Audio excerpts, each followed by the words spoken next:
Yes, Baruch Hashem. Zechariah chapter 4. Picking it up from verse 1. What does it say? Zechariah chapter 4, verse 1. Then the angel who was speaking with me returned and roused me as a man who was awaking from his sleep. He said to me, "What do you see?" And I said, "I see and behold a lampstand." What's that lampstand again? The menorah, all of gold with its bowl on top of it, and its 7 lamps on it with 7 sprouts belonging to each of the lamps which are on the top of it. Also 2 olive trees by it, one on the right side of the bowl and the other on its left side. Then I said to the angel who was speaking to me, saying, "What are these, my Lord?" When you see things, you have to ask Abba, what do these mean? You want to leave it up to your mind to come up with the understanding. He will guide you by his spirit, and it will be according to his word. Verse 5. So the angel who was speaking to me answered and said, "Do you not know what these are?" It's like the angel said, "You should know what this means." And I said, "No, my Lord." So respectfully and humbly, "No, my Lord. I know I should know, but I don't know." All right, so "No, my Lord." Then he said to me, because he doesn't upbraid, he gives lavishly to all who would ask. "This is the word of the Lord to Zerubbabel, saying," what is the word? "Not by might, nor by power, but by my spirit, says the Lord of hosts." So let's work this out. He sees this image of the menorah. But next to the menorah, you have how many trees? Two olive trees, one on the right side and one on the left side. Question: where did Aaron get the oil to put into the menorah in the first place? From an olive tree. So he had to go to an olive tree, pick the olive, pong it up, right, and get the oil, and take the oil and put it into the menorah to ensure that there's always light. But God gives in an imagery of a menorah and 2 trees. And coming from the tree is like a spout, and it's going into the 7th branch. And he's telling us, what does this mean? What does this mean? And then he says, this is it. Not by, nor by, but by my. So, where would you and I get the,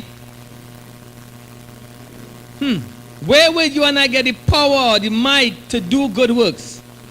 By his Holy Spirit. So how would your light shine? It must be by the Holy Spirit. It's not by your power. It is not by your might. It is by my spirit, says the Lord. So, this day we are focusing on the family. And I want to gently give us this understanding, because your family, my family, is like a menorah. God is saying you and I are like a menorah. So your family is like a menorah. In your neighborhood, they should see the good works. Are you seeing that? Because we live in a place of darkness, and you are now the menorah. You and I are now the menorah. He said the Spirit is now upon you and in you, and you have to live in such a way that they may see your good works. And when they see you doing a good works, they will come to know your Father who is in heaven. And so every family represented here, I'm praying, God, that you and I would become a family, would become a family such that our good works are being seen. But what Abba is giving to you this morning is this, or this evening is this. You need to study the word, and you need to avail yourself continually of the supply of the Holy Spirit, because you and I cannot do these good works on our own. Remember, it is not by might, nor is it by your power. The only way that you could be sustained to live a holy life in a neighborhood that may be crooked and perverse and all of that is by the Spirit of the living God supplying you to be righteous and good and holy. Everybody else cussing, but you passing and saying shalom and good morning. That is by his Spirit. It's not by your might or power doing that. Naturally, we would get involved and cuss and things. But the supply of the Holy Spirit is telling us, no. Not by might, nor by power, but by my Spirit.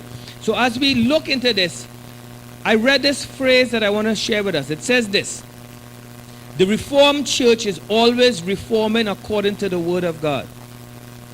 Let me say it again. The Reformed Church is always reforming according to the Word of God.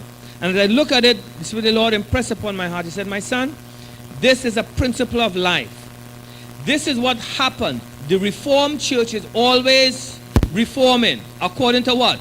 The Word of God. So we want to change it around a bit and say, the Reformed congregation is always what? Reforming according to the Word of God and by the Holy Spirit. So how would this little congregation be reformed? By Word of God and the Spirit. So, the Reformed congregation. So before you came here, the fact that you are here, Abba has brought you into a time of what? Reformation. I want you to see that. You have received some stuff, but God is now reforming. Are you seeing that? Each of us, this is happening in our lives, brother. I'm speaking as unto spiritual, but I want you to understand. He is reforming. You're sitting there saying, why am I hearing these words? Because the Spirit of the living God is reforming us. We have come into a time of reformation. And you see that in the book of Hebrews. A time of reformation. But, the Reformed Church is it reform past tense? Or is it reform continuing? So the Reformed Church is always what? Reforming. Are you seeing that? The Reformed Church is always reforming.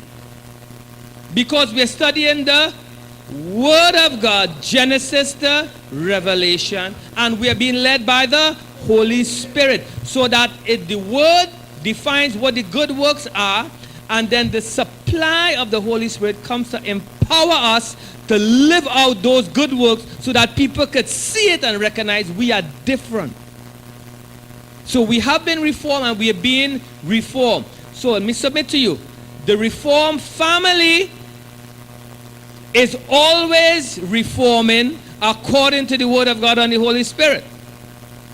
The Reformed person is always reforming according to the Word of God and the Holy Spirit. In other words, none of us could say we have arrived. We have been reformed and we are always being reformed. Because we are continually looking into the Word and being led of the Holy Spirit. And so I say to us again as we come to this close, brethren, this is this work that is going on. Abba is doing a present truth of restoring us. And by Abba's grace, we are trying to give us the understanding to love God's Word. And so before, you may not have had the discipline of reading. But now you've come here and you're being reformed. I didn't like to read before. Before I might have been content to just go and get a word, half an hour, and I've gone back home and I satisfy my conscience, I appease my fact that I've been to church. Because I said to us, we don't go to church, we are the church and we are becoming community, we are being reformed. So don't tell people, I go to church in Davis Coast. No, there's no, you're not going to no church. You are the church. Right? And you and I are being reformed. And so now you begin to learn. Father, I'm not accustomed to this, but I have a Torah portion to read. And my flesh don't want to do it, but I am being reformed because the Spirit of God is urging me to read and because He wants to change my ways. So if you come and then after the word is ministered, you can't remember what was done. You leave, the word is ministered now. By the time you reach outside, you can't remember what was done. You're letting the enemy do what? Steal the word of you. And if you leave here, you can't remember, then what word is going to transform you? You and I should hear something and say, Father, I catch that. I make it my own. And you begin to pray, Lord, you see that word about reforming? Father, I catch that. Holy Spirit, reform me. Continue to reform. You got to catch something. So I come and ask you, what word did you hear? I heard a word of reformation. And I am being reformed. And if you don't write it down, you don't remember it. And then what word was I can't remember. You are becoming ignorant of the devices of the enemy. So let me close by taking us to this word. Go with me, please, to Jeremiah. It's a book that I would encourage us to read again and again, but just one aspect point out one aspect of Jeremiah to us. I believe it's Jeremiah 18. Yes, Jeremiah 18. This is the word that is going out, and I believe by Abba's grace we are being encouraged to receive it. Jeremiah 18. Jeremiah chapter 18. Please be reading the prophets, brethren. Jeremiah 18 verse 1. Are we there? Baruch Hashem. The word which came to Jeremiah from the Lord, saying, arise and go down to the potter's house. That's why you have some ministries call themselves the what? Potter's house. Where did they get it from? This is it. So rise and go down to the potter's house, and there I will announce my words to you. So Jeremiah got up and went down to the potter's house. And there he was making something on the wheel. Who was making something on the wheel? The potter. Nothing unusual about it. There's a potter's house. There's a potter. Jeremiah goes down. But God says, go there and I will announce my words to you. So he said, listen, you need to understand by my spirit that I'm going to reveal something to you that is hidden. Right? So look what he's saying to do. Go down. And then verse 4. But the vessel that he was making of clay was what? Spoiled in the hand of the potter. Nothing unusual about that.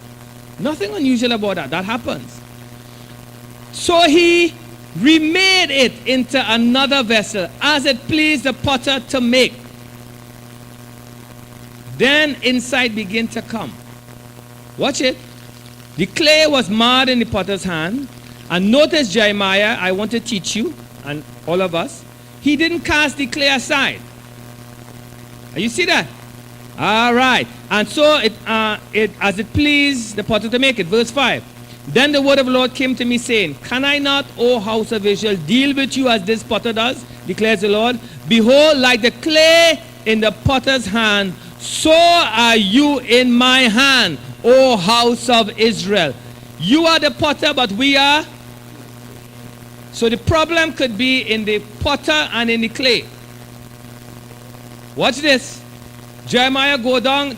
The potter could make a mistake and cause the clay to be formed badly. Or the clay itself could have some fault within it that the potter can't use. But whether the fault is in the potter or in the clay, God says he's able to what? Remake it. And so when you understand this, this is it now. Said all that to say this. You are the clay, he is the potter. So when we come here, what does he want to do? Remake us. You see, he started to form us and it was mad because the clay we presented to him wasn't malleable. It was hard. It couldn't be formed. It wasn't by the Spirit. And so he had to, reform us. And that's what's happening, brethren. He is pouring out his Spirit upon you and I, and he's making our hard heart, hard clay. Because remember, the sun hardens the clay, right? He makes the clay soft so that he can make it again another vessel as it pleases him. So when I look at your life, I recognize you are works in progress. I see the hand of the potter remaking you. And some of us are resisting the breaking, but he is remaking us again as it pleases him.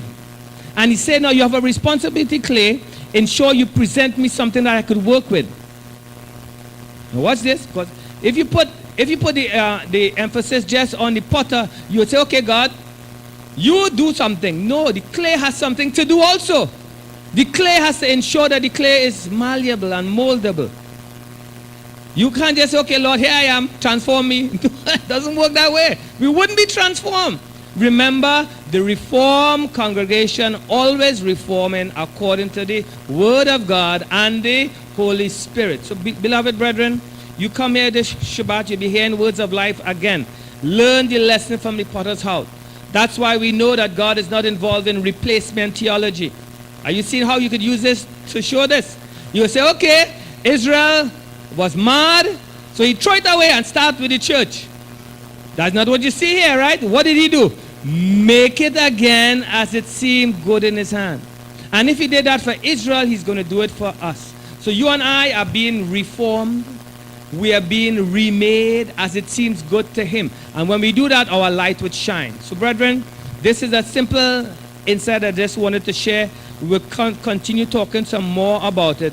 But my heart and prayer is that as clay this evening, you say, Father, indeed you are the potter, I am the clay.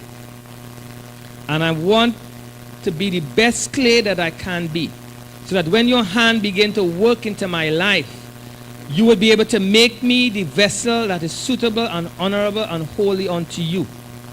That should be your prayer. And don't boast or don't cry against what the potter is doing. The potter said, I could do with the clay what I want.